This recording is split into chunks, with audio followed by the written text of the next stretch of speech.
राधे राधे दोस्तों।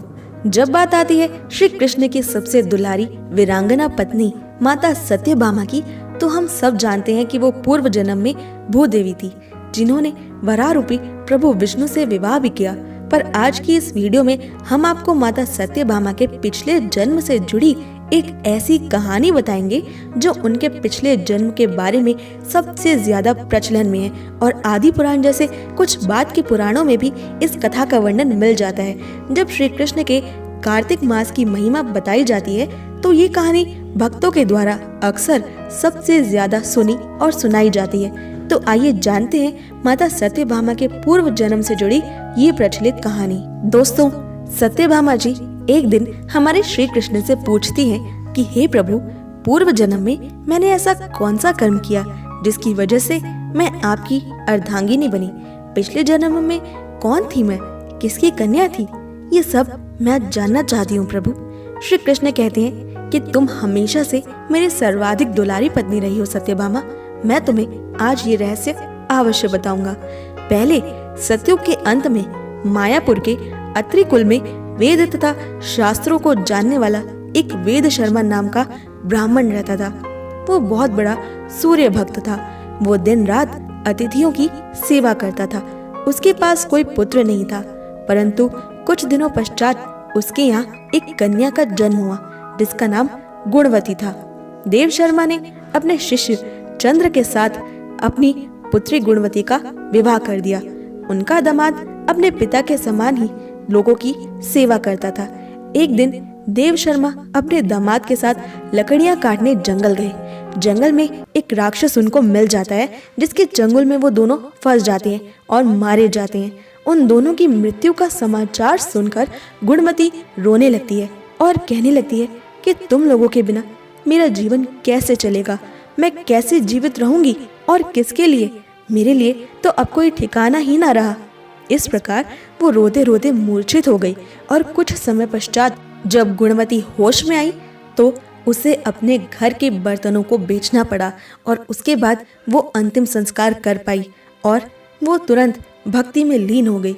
इसी तरह कार्तिक का महीना आया। वो कार्तिक मास के व्रत करने लगी तथा एकादशी का व्रत करने लगी। ये दोनों ही व्रत हमारे श्री कृष्ण को बेहद प्रिय हैं तथा मुक्ति और ऐश्वर्य देने वाले हैं। कार्तिक मास में जो प्रातः काल स्नान करते हैं, जागरण तथा दीपदान करते हैं, उनके समस्त पापों का नाश हो जाता है और वो श्री कृष्ण के सबसे ज्यादा प्रिय बन जाते हैं। इसी कारण एक दिन गुणवती कार्तिक के व्रत में बुखार में तप रही थी। तभी उसने गंगा स्नान जाने का निश्चय कर लिया। गंगा जी में वो तुरंत प्रवेश करती है। करते ही ठंड के मारे उसकी देह कांपने लगती है और वो बेहोश हो जाती है। उसी समय हमारे दूत उसे सुंदर विमान में बैठाकर वैकुंठ ले आए। ये कार्तिक के व्रत का ही प्रभाव था। श्री कृष्ण आगे माता सत्यभामा को बताते हैं कि वो उनके यानी कि गुणवती के इस कार्तिक मास से और उनकी भक्ति से, उनके त्याग से श्री कृष्ण के प्रति यानी कि श्री हरि नारायण के प्रति उनके समर्पण से बेहद प्रसन्न थे, और इसलिए उन्होंने तुरंत ये घोषणा करी कि जब मैं श्री कृष्ण के रूप में पृथ्वी पर अवतरित होऊंगा तब हमारे सभी देवगण यादव बनेंगे। तुम्हारे पिता देव शर्मा सत्राजीत होंगे और चंद्र शर्मा अक्रूर होंगे, और तुम गुणवती, तुम सत्यभामा के रूप में पृथ्वी पर अवतरित होगी और मेरी प्रियतमा बनोगी। कार्तिक के व्रत से तुम मेरी प्यारी हुई। तुमने पूरे जन्म तुलसी के वृक्ष की सेवा की और तुलसी मुझे सर्वाधिक प्रिय है। देवी वृंदा श्री कृष्ण की सर्वाधिक और सबसे बड़ी प्राण प्रिया है, इसलिए माता सत्यभामा को इसका और भी अच्छा फल मिला।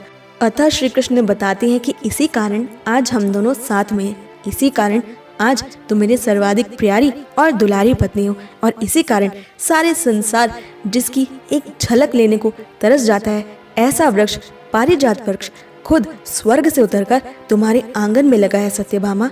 ये सब कार्तिक मास के व्रत के परिणाम स्वरूप ही मिला है। कार्तिक मास के जो तुमने व्रत किए उसी के कारण तुम मेरी अर्धांगिनी हुई, ऐसा श्री कृष्ण इस कथा के अनुसार कहते हैं। दोस्तों, इस कथा की सत्यता पर विश्वास करना या ना करना तो अब श्रद्धालुओं पर है।